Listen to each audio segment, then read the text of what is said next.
Hello boys and girls, welcome back to my channel. ఏం లేమమ్మ, ఈరోజు ఇండియాలో లాస్ట్ డే మనకి. సో నేను మమ్మీ కూర్చొని మొత్తం ప్యాక్ చేసేసినాం సామాన్, నాది నా ఫ్రెండ్ వాళ్ళది అందరు తీసుకొని. ఇక అట్లా అన్నీ ప్యాక్ చేసేసి బ్యాగులంతా వెయిట్ చెక్ చేసేసి మొత్తం అన్నీ రెడీ అయ్యి సెట్ చేసేసిన. మళ్ళీ ఎయిర్పోర్ట్ డ్రెస్ తీసుకొని పక్కకు అట్లా పెట్టేసిన. హైదరాబాద్ ఎయిర్పోర్ట్లో చెక్-ఇన్ లైన్లో నిలబడి బ్యాగులు పక్కకు పెట్టి అట్లా చెక్-ఇన్ చేసేసుకొని బోర్డింగ్కి స్టార్ట్ అయిపోయినాం.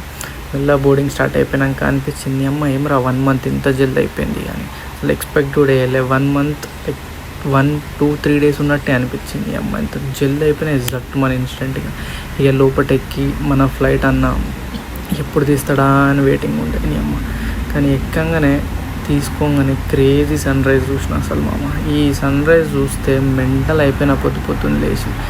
ఇక అట్లా చూస్తుంటే మన పక్కన ఉన్న ముసలోడు కొంచెం కిటికీ తెరవన్నాడు. సరే రాబాయ్ నువ్వు కూడా చూడు అని ఆయనకు కూడా చూపించిన. ఒక మంచోడేలే. ఇక ఢిల్లీలో దిగి ఎనర్జీ డ్రింక్ తీసుకొని సంధ్య ఏకే మా మమ్మీతో మాట్లాడుకుంటా అలా లండన్ ఫ్లైట్ ఎక్కి పండుకొని లేవగానే సగం దారికి వచ్చేసిన. ఇంద్రా స్వామి అప్పుడే సగంకి వచ్చేసిన నా అనిపించింది అంతసేపు అన్న. దాని తర్వాత వాళ్ళు గడ్డి పెట్టిరు, తినలేక కక్కలేక మింగిన.